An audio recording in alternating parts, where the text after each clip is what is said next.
घरोघरी मातीच्या चुली या मालिकेच्या येणाऱ्या भागामध्ये आता इकडे सुमित्रा आणि जानकी यांची भेट तर झालेली असते, पण इकडे कपडे धुण्याच्या निमित्ताने ऐश्वर्याने तिचा अपमान केलेला असतो. ऐश्वर्या तिकडून आत निघून गेल्यावरती सुमित्रा जानकीकडे पाहते आणि जानकी कशी आहेस तू? जानकी सांगते आई, या सगळ्यामध्ये ना आपल्यामध्ये जो गैरसमज आणि जो दुरावा झालेला आहे, तो गैरसमज आणि तो दुरावा दूर होणं हे खूप महत्त्वाचं आहे आणि त्यासाठी आपली भेट होणं गरजेचं आहे. मला माहिती आहे ओवीला भेटायला तुमचं मन तळमळत आहे. मी तुम्हाला सांगते, तुम्ही ओवीला भेटायला या. ऋषिकेश ज्या वेळेला बाहेर जात असतील ना, त्यावेळेला मी तुम्हाला फोन करून सांगेन. मग तुम्ही ओवीला भेटायला या. मला माहिती आहे ना ओवीच्या तब्येतीसाठी तुम्हाला किती काळजी वाटते ते. यावरती सुमित्रा सांगते, जानकी काय चूक काय बरोबर मला खरंच माहीत नाही आहे. म्हणजे नानासाहेबांनी जेव्हापासून सांगितलंय की तू ढकललंस, मन मानायला तयार नाही आहे, पण मेंदूने हे सगळं कॅप्चर केलंय. मला खरंच माहीत नाही आहे काय करू. यावरती जानकी सांगते, आता या सगळ्यामध्ये तुम्हाला ज्या वेळेला नाना शुद्धीवरती येतील आणि सत्य सांगतील त्यावेळेला सत्य समजेल.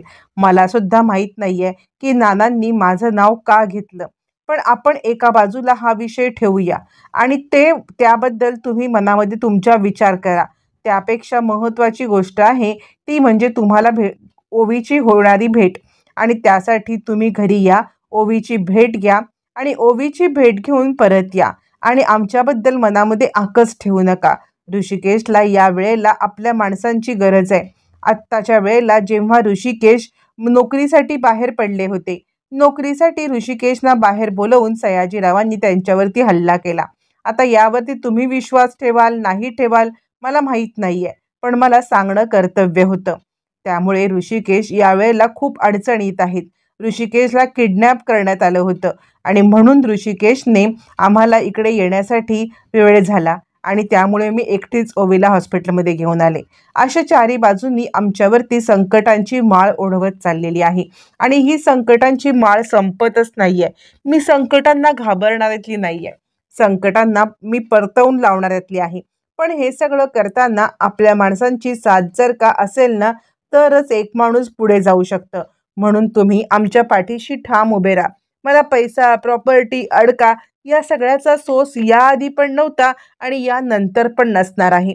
फक्त नाती जपणं हा एकच मला माहिती आहे. मी अनाथ होते त्यावेळेला तुम्ही मला आईवडिलांचं प्रेम दिलं, पण हे प्रेम मी विसरलेले नाहीये. ही ऐश्वर्या आपल्यामध्ये फूट पाडण्याचा प्रयत्न करते. मी तुम्हाला याबद्दल कोणता पुरावा पण देऊ इच्छित नाहीये. फक्त इतकंच सांगेन की आमच्यावरचं प्रेम असंच ठेवा. यावरती सुमित्रा म्हणते, जानकी खरंच मला वाटते की तू या घरात मी तुला बाहेर काढून खूप मोठी चूक केली. माझ्या अंगणातली तुळस या इथे फुलली होती, त्या तुळशीला मी काढून उपटून टाकलं. त्यामुळे माझं तुळशी वृंदावनसारखं घर पण ओकबोकं झालंय आणि ती बाहेर पडलेली तुळससुद्धा तुझ्यासारखी कोमेजले ग. पण मी ओवीला भेटायला येईन. मी ओवीला भेटायला आल्यावरती मग मात्र या सगळ्यामध्ये काहीतरी बोलाचाली करून मला आता नानासाहेबांच्याकडून सत्यसुद्धा काढून घेतलं पाहिजे. असं म्हणत सुमित्रा आता जानकीला सांगते की ऋषिकेश नसताना मला फोन कर, मी ओवीला भेटायला येईन. आता इकडे सगुणा दरवेळेला ओवीची काळजी घ्यायला येत असते. त्याच वेळेला तिला आता जानकी सांगते, सगुणा हे बघ, हे बाहेर गेले ना की तू या नंबरवरून ना आईंना कॉल कर. आईंना कॉल करून तू इकडे बोलवून घे, कारण आईंना ओवीची भेट घ्यायची आहे. ऋषिकेशने आईंना या घरात यायला बंदी केले, ओवीची भेट घ्यायला बंदी केले. त्यामुळे आई खूपच अस्वस्थ आहेत आणि म्हणून मला असं वाटतं की त्यांची आणि ओवीची भेट ही झालीच पाहिजे. त्याच कारणासाठी मी त्यांना आज भेटायला गेले होते. म्हणूनच मी हे डिटर्जंटचं निमित्त केलं होतं. या निमित्ताने काही का होईना मी त्या घरामध्ये जाऊ शकेन आणि म्हणून आई आता ज्या वेळेला इकडे येतील त्यावेळेला तू त्यांच्या इथे थांब. ऋषिकेश येतोय की नाही बघ. आता सगुणा विचार करते, ही जी अवस्था झालेली आहे याला कुठेतरी मी सुद्धा कारणीभूत आहे. ज्या वेळेला आई इकडे येतील त्यावेळेला मी त्यांना इकडे आता सगळी ऐश्वर्याची कारस्थानं नक्कीच सांगेन, कारण ऐश्वर्या मॅडमनी माझ्यासोबत पण चुकीचं केलंय.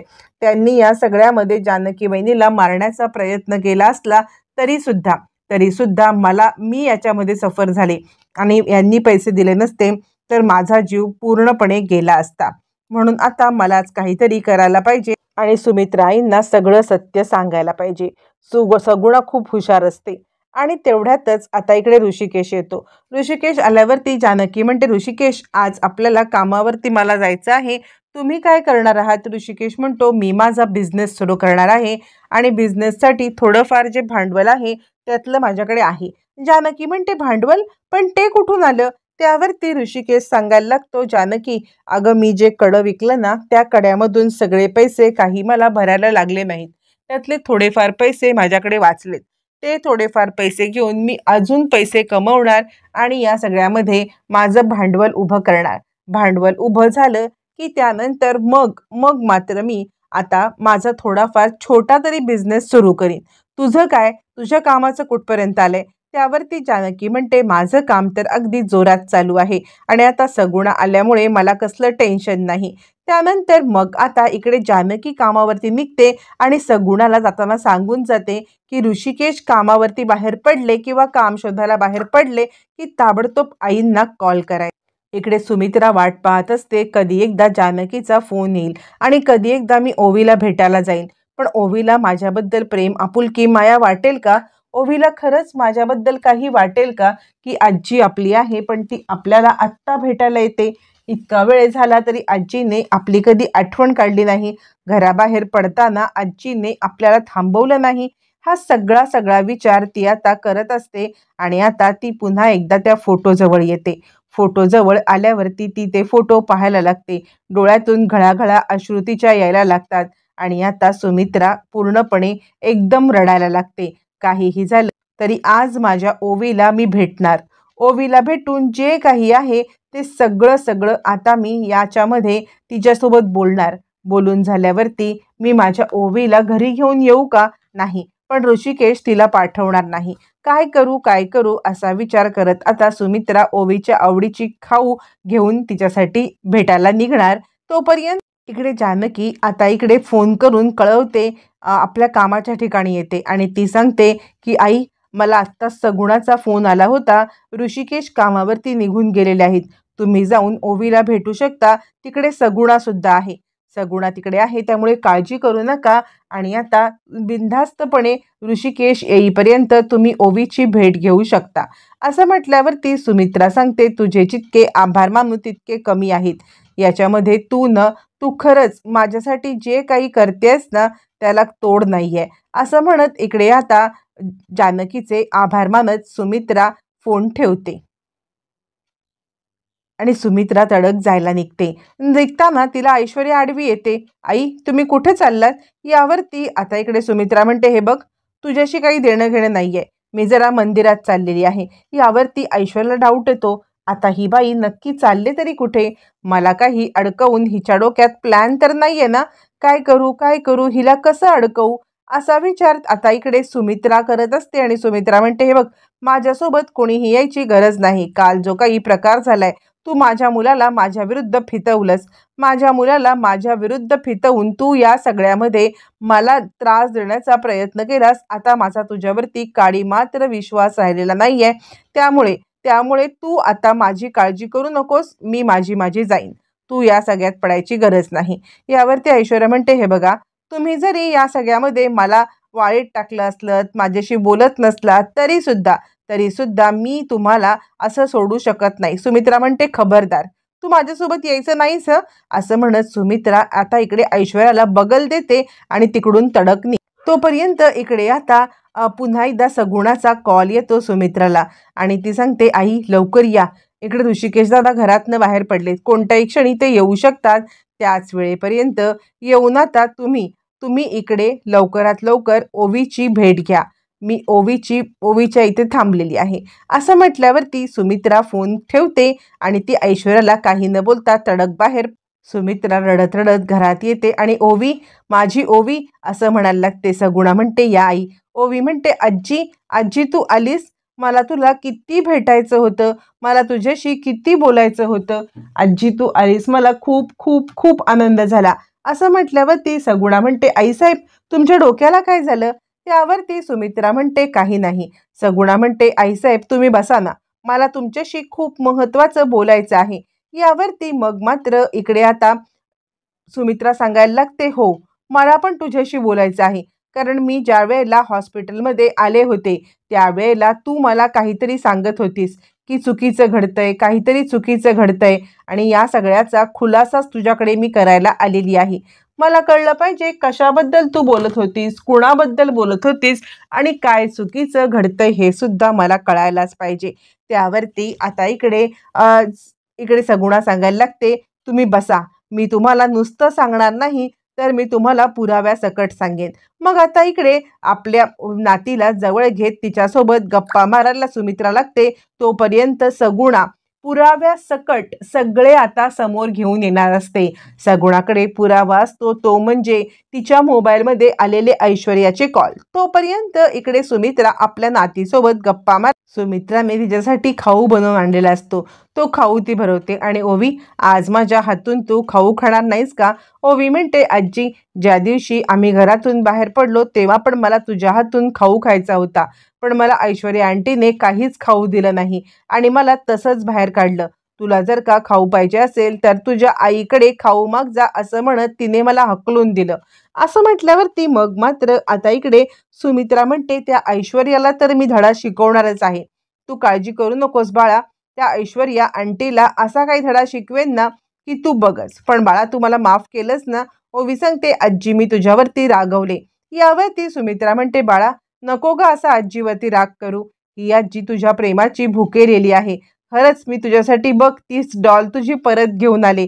ओवी डॉल बघते, खूप खुश होते आणि आता ती सुमित्राकडे पाहायला लागते.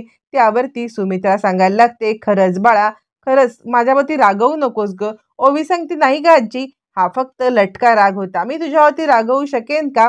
आता या सगळ्या गप्पा चालू असताना मग सगुणा फोन घेऊन सगुणा विचार करते, आता या ऐश्वर्या मॅडमची मी अशी जिरवणार आहे ना, जानकी वहिनीला त्रास देते. मला त्रास देण्यासाठी इतकी सगळ्या कुरघोड्या केल्या. या सगळ्यामध्ये तिला आता मी सोडणार नाही. असं म्हणत सगुणा आता मात्र लपून छपून मोबाईल आणते आणि तो सुमित्रासमोर तो मोबाईल सुमित्राला दाखवत ती सांगते, आईसाहेब बघा, या सगळ्यात मी जर का खोटं बोलत असेल तर मी तुम्हाला पुरावा द्यायला आले. यावरती सुमित्रा म्हणते, तू का खोटं बोलशील? त्यावरती सगुणा सांगायला लागते, तुम्हाला जर का जानकी वहिनी सारख्या देवीबाईवरती विश्वास नाही तर तुम्ही माझ्यावरती काय विश्वास ठेवाल? माझ्यावरती कोण विश्वास ठेवणार? जर जानकी वहिनीसारख्या बाईवरती तुमचा विश्वास नाही तर मला कोण हे करणार? म्हणून मी पुरावा घेऊन आले. आता मात्र सुमित्रा हादरते, ही असं का बोलती आहे? मग इकडे आता सगुणा सांगायला लागते, हा मोबाईल बघा, ऐश्वर्या मॅडमचे याच्यावरती कॉल आलेत आणि किती किती वेळ आम्ही बोललोय हे तुम्ही बघून घ्या, मग मी पुढचं सांगते. यावरती आता इकडे आता सुमित्रा सांगायला लागते, अगं, पण तिचे फोन का तुला आले होते? यावरती सगुणा सांगते, मी तेच तुम्हाला सांगण्याचा प्रयत्न करते. त्यांनी मला कॉल केले होते या कारणासाठी, जानकी वहिनीची सगळी अपडेट दे, जानकी वहिनीला त्रास दे, जानकी वहिनीला कोणतीही गोष्ट नीट होऊ देऊ नकोस. आणि मी मूर्ख त्यांच्या बोलण्यात अडकले आणि सगळ्या खबरी देत बसले. ऋषिकेश दादा ज्या वेळेला आता इकडे कुस्ती खेळणार होते त्यावेळेला ते डोळ्यावरती पट्टी बांधून प्रॅक्टिस करत होते, हे मीच सांगितलं. मी सांगितल्यावरती त्यांनी आता तिकडे जाऊन ऋषिकेश दादांना त्रास दिला आणि जे फटाक्याचं हे आहे ना ते सुद्धा त्यांनी त्यांना मारण्यासाठीच केलं होतं आणि त्याचे माझ्यावरती बेतलं आणि त्यामुळे त्यांनी माझे उपचाराचे पैसे सगळे भरले. ओवीची फी नव्हती. आता त्यांची अवस्था अशी आहे, त्यांच्याकडे 2 वेळच्या जेवणाची भ्रांत आहे. त्यांनी त्यांचं कडं विकलंय आणि आता ओवीची इलाज केलाय. ओवीचा इलाज करून उरलेल्या पैशात बिझनेस सुरू करतायत. हे सगळं ऐश्वर्या मॅडममुळे घडलंय. ऐश्वर्या मॅडम या सगळ्यामध्ये आता तुमच्या घराला लागलेली कीड आहेत. कारण त्यांनी मला हाताशी धरून जानकी वहिनी आणि ऋषिकेश दादांना त्रास देण्याचा प्रयत्न केला, त्यांना मारण्याचा पण प्रयत्न केलाय. असं म्हटल्यावरती सुमित्राचे डोळे उघडतात आणि आता सगुणा हुशार असते, जानकीसारखी मूर्ख नसते. जानकी आपलं म्हणणं मांडताना मोघम बोलते, पण सगुणा पुराव्यासकट आलेली असते. पुराव्यासकट सगुणाने सगळं सगळं आता इकडे सुमित्राच्या समोर मांडलेलं असतं. मग मात्र सुमित्रा हादरते. सुमित्रा म्हणते, अगं, पण या सगळ्यामध्ये ऐश्वर्याने हे सगळं केलं, तू आत्ता का सांगतेस मला? यावरती सगुणा सांगते, त्यांनी मला धमकी दिली होती. ज्या वेळेला मी हॉस्पिटलमध्ये आले, तुम्हाला काही सांगत होते तेव्हा त्यामध्येच आल्या बघा, त्यांनी मला धमकी दिली, खबरदार जर तू काही सुमित्राला सांगितलंस तर, आणि म्हणून म्हणून आणि म्हणून फक्त मी गप्प बसले. असं म्हणत सगुणाने इत्थंभूत सगळा प्रकार सांगितलेला असतो आणि सुमित्रासमोर सगळं सत्य आलेलं आहे. सुमित्राला आपलीच लाज वाटायला लागते. किती आपण मतलबी आहोत, किती स्वार्थी आहोत, की आपल्या जानकीवरती विश्वास नाही ठेवला आणि ही ऐश्वर्या ही कारस्थानं करते. आता मात्र सगुणा सांगते, तुम्ही या सगळ्यामध्ये काय तो योग्य निर्णय घ्या.